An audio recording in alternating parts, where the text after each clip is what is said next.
warahmatullahi wabarakatuh. Bagaimana kabar kalian anak-anak? Saya doakan semoga kalian dalam kondisi sehat, baik, dan semangat. Baik, sebelum kita mulai pembelajaran ekonomi kali ini, izinkan Pak Robi untuk menyampaikan terlebih dahulu materi yang akan kita bahas pada semester 1 di kelas 10. Yang pertama adalah konsep ilmu ekonomi, yang kedua adalah masalah ekonomi dalam sistem ekonomi, yang ketiga adalah peran pelaku ekonomi dalam kegiatan ekonomi, dan bab terakhir adalah terbentuknya harga pasar dan struktur pasar. Baik, langsung saja pada kesempatan kali ini kita akan membahas terkait dengan konsep dasar ilmu ekonomi, dan Pak Robi yakin bahwa kalian pernah belajar tentang hal ini sebelumnya. Langsung saja, kalau Pak Robi bicara terkait dengan ekonomi, pertanyaannya adalah, what's on your mind? Banyak di antara teman-teman kalian akan menjawab, oh, ekonomi itu tentang uang. Atau sebagian yang lain mereka akan bicara tentang pasar, Pak.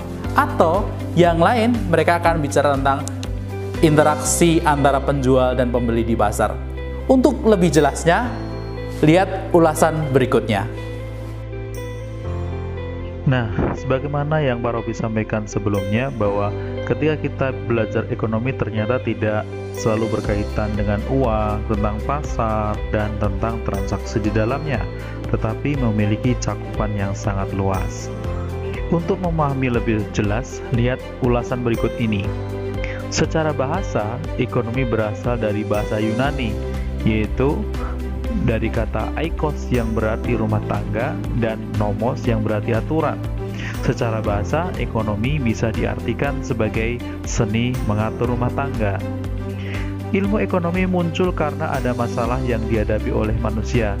Lalu, apa masalahnya? Yuk kita lihat ulasan berikutnya. Nah, sebenarnya masalah yang dihadapi manusia yaitu kebutuhan manusia yang tidak terbatas, sedangkan alat pemenuh kebutuhan yang terbatas. Untuk kebutuhan manusia yang tidak terbatas, bisa Pak Robi gambarkan sebagai berikut. Dahulu, kita mengenal adanya HP sejuta umat yang ada di tampilan Pak Robi. Manusia menggunakan teknologi itu untuk berkirim pesan dan juga berkomunikasi dengan orang lain dalam jarak jauh. Tetapi secara berangsur-angsur pada kenyataannya, manusia tidak puas dengan teknologi yang sudah ada, sehingga mereka melakukan inovasi dan juga penelitian sehingga memunculkan produk baru yang bisa dikenal hari ini sebagai smartphone. Dengan smartphone, kalian bisa telepon, kalian bisa mengirimkan pesan, teks, video, dan bahkan bisa melakukan telekonferensi dan juga video conference pada waktu bersamaan dan bertatap muka. Nah, gambaran semacam ini menunjukkan bahwa kebutuhan manusia tidak stagnan atau terhenti pada satu titik, tetapi akan tetap berkembang dan berlanjut seiring dengan perkembangan zaman.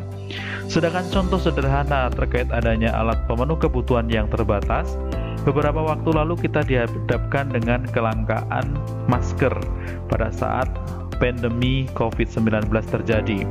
Karena permintaan masyarakat akan masker yang sangat tinggi menyebabkan jumlah masker yang di pasaran menjadi terbatas. Alhasil, masyarakat sangat sulit sekali menemukan masker, sehingga pada saat terjadi kelangkaan, harga barang tak lagi dipengaruhi oleh kualitas barang. Ini dibuktikan dengan yang biasanya harga masker 5 piece adalah 10-15 ribu, pada saat terjadi kelangkaan, harga tersebut meningkat tajam hingga lebih dari 100 ribu rupiah, atau harga masker untuk 50 piece bisa di atas 1 juta. Tidak wajar kan?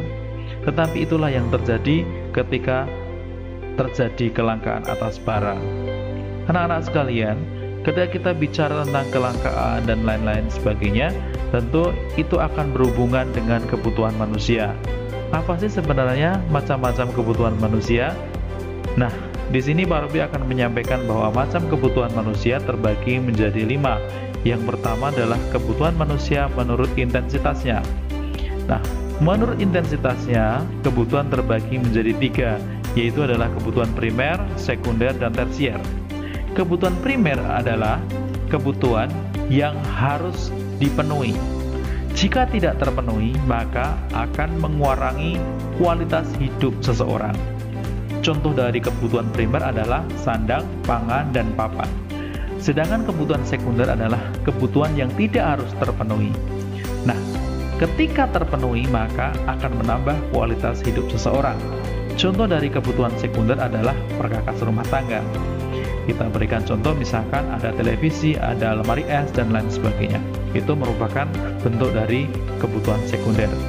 Sedangkan yang terakhir adalah kebutuhan tersier, yaitu adalah kebutuhan barang mewah. Kebutuhan ini hanya bisa diakses oleh orang-orang dari kalangan ekonomi atas, karena tidak semuanya bisa memilikinya. Contohnya misalkan ada kapal pesiar, pesawat terbang pribadi, dan lain sebagainya. Selanjutnya, macam kebutuhan menurut sifatnya terbagi menjadi dua. Yang pertama adalah kebutuhan jasmani dan kebutuhan rohani.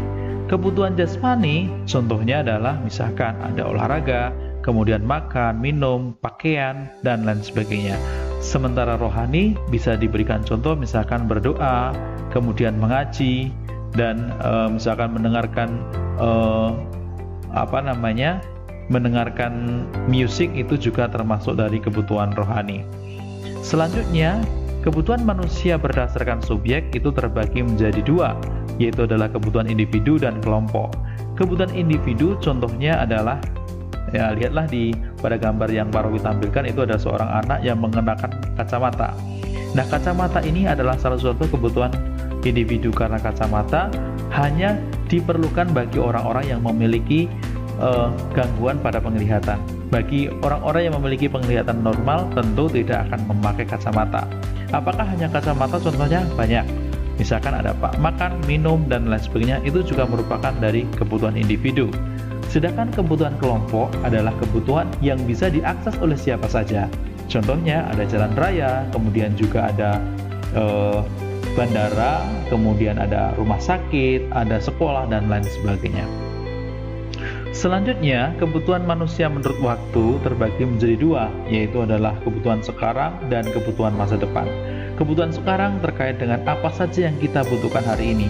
Contohnya, kita berada di kelas hari ini, berarti kebutuhan sekarang adalah belajar. Atau, misalkan makan, minum, pakaian, dan lain sebagainya. Yang kita gunakan hari ini adalah contoh dari kebutuhan sekarang. Sedangkan kebutuhan masa depan biasanya adalah diperuntukkan untuk sesuatu yang dicita-citakan. Nah, contohnya misalkan kita memiliki tabungan nih. Nah, tabungan bisa digunakan untuk membeli sesuatu atau memenuhi kebutuhan yang urgent di masa yang akan datang. Apakah hanya tabungan? Tentu tidak. Ada contoh lain, misalkan ikut dalam sebuah asuransi dan lain sebagainya. Sedangkan berikutnya, macam kebutuhan berdasarkan sumber itu yang pertama adalah dipengaruhi oleh lingkungan sosial. Contohnya misalkan kita hidup di Jawa, ya di adat Jawa, maka pada saat pernikahan memiliki pernak-pernik dan juga kebutuhannya masing-masing. Nah, kebutuhan atas kegiatan pernikahan itu pasti akan berbeda dengan daerah lain. Itu yang merupakan bentuk dari macam kebutuhan berdasarkan sumbernya dan dilihat dari pengaruhnya, yaitu pengaruh lingkungan sosial. Sedangkan berdasarkan psikologis biasanya terkait dengan prestis seseorang. Mereka rela merogoh kocek yang besar untuk membeli misalkan perhiasan dan lain sebagainya hanya untuk memperoleh prestis ya, memperoleh prestis ya, begitu. Nah, setelah kita mempelajari tentang macam kebutuhan, kemudian terjadinya kelangkaan dan pengertiannya, maka bisa disimpulkan ya sesuai dengan apa yang kita pelajari tadi terkait dengan definisi ekonomi dari beberapa ahli. Yang pertama adalah disampaikan oleh Adam Smith pada bukunya yang berjudul The Wealth of Nations. Dia mengatakan bahwa ilmu ekonomi merupakan ilmu secara sistematis yang mempelajari tingkah laku manusia dalam usahanya untuk mengalokasikan sumber-sumber daya yang terbatas guna mencapai tujuan tertentu. Sedangkan berdasarkan Paul A. Samuelson mengatakan bahwa ilmu ekonomi adalah studi tentang manusia dalam kehidupannya sehari-hari untuk mendapat dan menikmati kehidupan. Dan kemudian berdasarkan pendapat dari N. Gregory Mankiw mengatakan bahwa ilmu ekonomi adalah studi mengenai cara masyarakat dalam mengelola sumber-sumber daya yang langka. Dan yang terakhir dari Prof. Khursyid Ahmad menyampaikan bahwa ilmu ekonomi merupakan suatu upaya sistematis yang mencoba memahami permasalahan ekonomi dan perilaku manusia dalam hubungannya dengan permasalahan tersebut dari sudut pandang Islam. Nah, anak-anak, berdasarkan definisi di atas bisa disimpulkan bahwa ilmu ekonomi berkaitan dengan satu, perilaku individu atau masyarakat, yang kedua, sumber daya yang terbatas, yang ketiga, kegiatan yang terkait produksi, distribusi, dan konsumsi, dan yang keempat adalah pengelolaan sumber daya. Nah, jika dilihat dari penggolongan ilmu ekonomi digolongkan menjadi tiga. Yang pertama adalah ilmu ekonomi deskriptif. Ilmu ekonomi deskriptif adalah ilmu ekonomi yang menganalisis ekonomi dan digambarkan dalam keadaan yang sebenarnya. Contohnya misalkan adalah kejadian krisis yang terjadi di Indonesia pada tahun 1998. Sedangkan ilmu ekonomi teori yaitu adalah ilmu ekonomi yang berkaitan dengan konsep pemikiran yang diperoleh dari data dalam kehidupan ekonomi, kemudian disusun, diolah, dan dianalisis sehingga menjadi kesimpulan bersifat umum. Dalam ilmu ekonomi teori terbagi menjadi dua cabang. Yang pertama adalah ilmu ekonomi mikro dan ilmu ekonomi makro. Ilmu ekonomi mikro lebih menitik beratkan pada interaksi individu dalam memproduksi dan mengkonsumsi barang atau jasa, dan hal tersebut masih dalam lingkup perusahaan, industri, atau individu.